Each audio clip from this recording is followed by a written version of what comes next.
Hi friends. Thumbnail से आपको ये समझ में आ गया है कि इस वीडियो में मैं क्या बात करने वाला हूँ।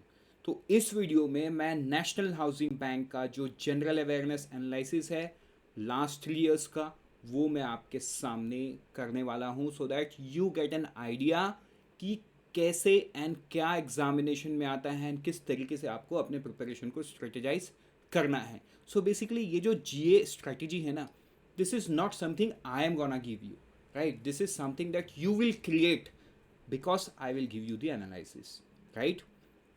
अब जो दूसरी बात है वो है एक ज़रूरी बात।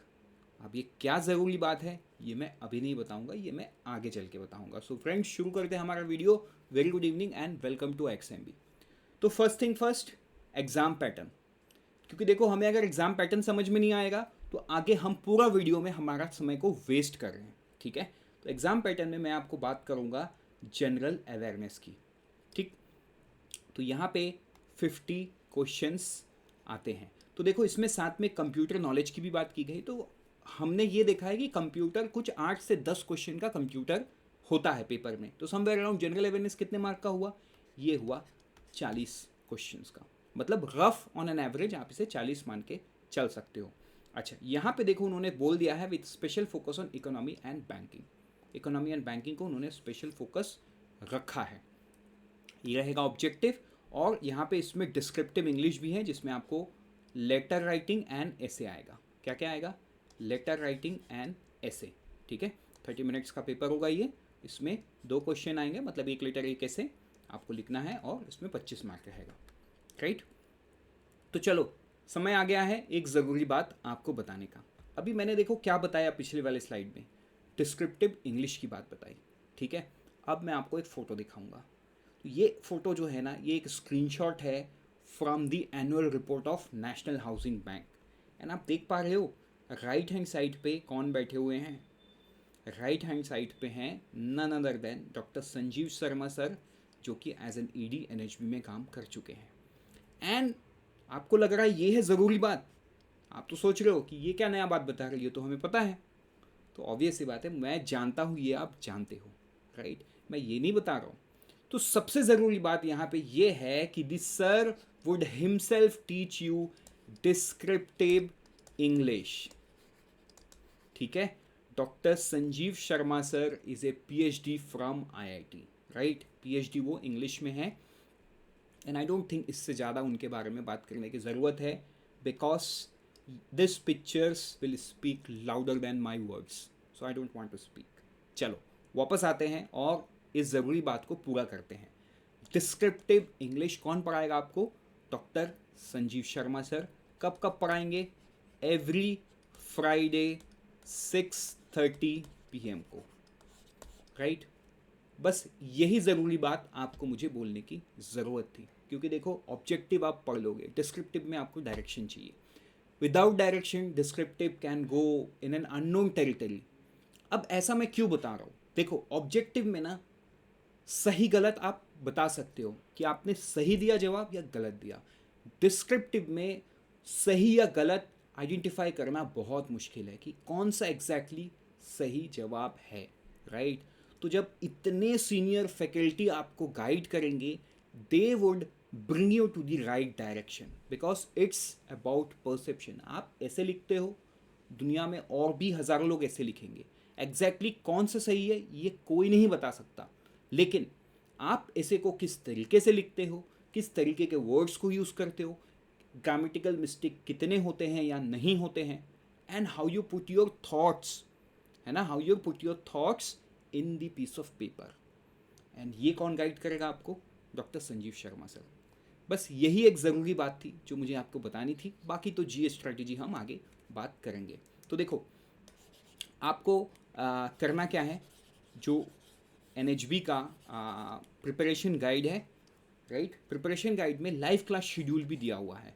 देखो, यहाँ पे मैं आपको एक फैक्ट बताऊँ, लाइव क्लास शेड्यूल में ना we have put many live class. मतलब कभी आपको देख के ये लगेगा कि कुछ ज़रूरत से ज़्यादा क्लासेस है, बट हो सकता है वो आपके ज़रूरत से ज़्यादा क्लासेस है, but for someone, right, that's very very important. So going by the experience, we have, you know, thought about that one student who would need an hand holding. तो उसके लिए हमने लाइव क्लासेस बहुत ज़्यादा रखे हैं। आपको attend सब नहीं करना है, तो आपको अपने स्ट्रेंथ एंड वीकनेसेस को आइडेंटिफाई करके basis on that what you can do is you can join the live sessions. But I will tell you कि फ्राइडे 6:30 PM वाले क्लास को नहीं भूलना है, उसे अटेंड करना बहुत ज़रूरी है, because you know the reason that I have told. चलो बढ़ेंगे आगे, और अब हम वापस आते हैं हमारे जी एनालिसिस पे। देखो जी एनालिसिस में बहुत टाइम नहीं लगेगा। NHB ने अपने नोटिफिकेशन में ही क्लियर कर दिया है एग्जाम पैटर्न में कि भाई वो जो सवाल पूछेंगे ना बैंकिंग एंड इकोनॉमी रिलेटेड ज़्यादा पूछेंगे। तो जाहिर सी बात है बैंकिंग एंड फाइनेंशियल अवेयरनेस में सबसे ज़्यादा क्वेश्चन पूछा गया है। देखो ठीक है, ये जो 6 मार्च को एग्ज़ाम हुआ 2022 में 2 बार एग्ज़ाम हुआ, एक 6 मार्च को हुआ, एक है 24 दिसंबर को हुआ, फिर 2020 2019 को हुआ। ठीक है, 21 का एग्ज़ाम थोड़ा डिले होकर 22 को हुआ, वो एज सिंपल एज दैट। तो आप इसे 21 22 19 20 इस तरीके से समझो। तो 4 साल के एनालिसिस में हम देख रहे हैं कि ऑन एन एवरेज 10 क्वेश्चन तो रहता है बैंकिंग एंड फाइनेंशियल अवेयरनेस का। उसके बाद करंट अफेयर्स रहता है 10 क्वेश्चन पूरा पूरा। देखो उसमें क्या बोला, विद स्पेशल रेफरेंस टू। ठीक है, तो वो 10% मतलब 10% बोल दिया मैंने, 10 सवाल तो उसी चीज़ से पूछ रहे हैं, बाकी का करंट अफेयर पूछ रहे 10 सवाल। स्टैटिक जीके में कुछ 8 से 10 है ना। 2020 या 19 में आप देखो सिर्फ 5 से 7 ही क्वेश्चन थे, ज़्यादा नहीं था, बट बाद में उन्होंने स्टैटिक जीके को बढ़ा दिया। स्टैटिक जीके मतलब यहाँ पे भी आपको ना करंट अफेयर से मिलता जुलता चीज़ ही मिलेगा, मतलब you won't find anything beyond current affair.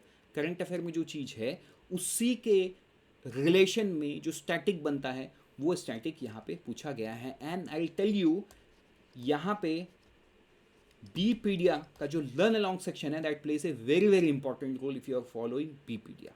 इसके बाद इकोनॉमिक जीके के बारे में पूछा गया 1 से 3 सवाल, ऑलमोस्ट वही पैटर्न फॉलो किया गया लास्ट 4 साल में।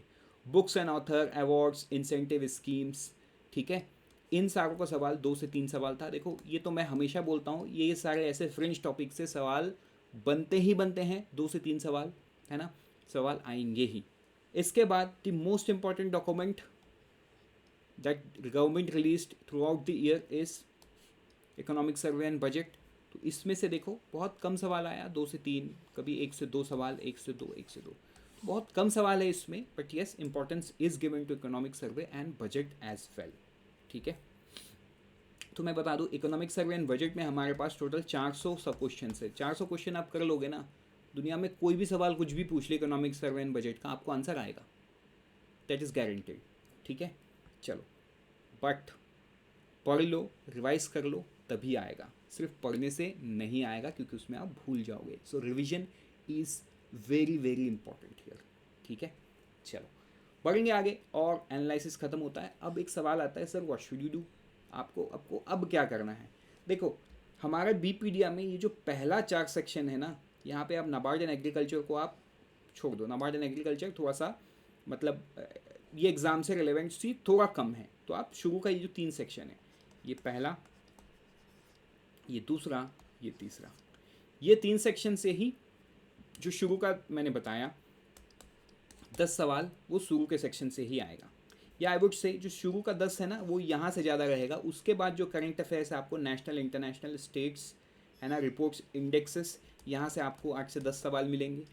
फिर देखो science and tech, defence, events, awards, rewards, appointment, important dates, obituary, books and sports, इससे आपको 2 से 5 सवाल तक इसमें बनेंगे।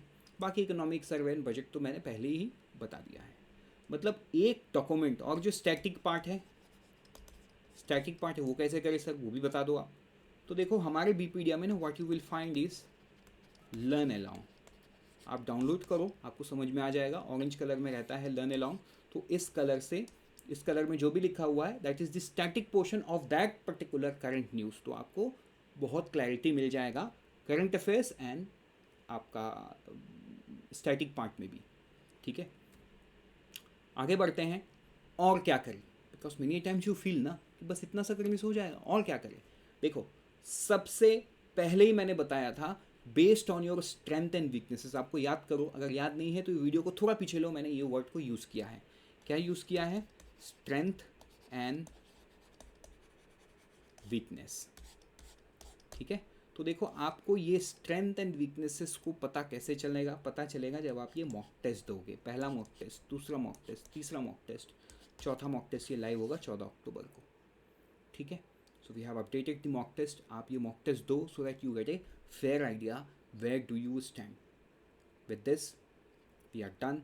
ठीक है, देयर आर 16 वैकेंसीज, बट आपको तो एक ही जगह चाहिए। Thank you and all the best for all the exams that you are preparing, and always remember, क्या बताओ कि IXMB helps you prepare 50% faster. और एक बात, नीचे डिस्क्रिप्शन में आपको क्या मिलेगा, study notes, study guide, right, उसे डाउनलोड करना बिल्कुल ना भूलना। मिलते हैं किसी दूसरे वीडियो में, बाय बाय।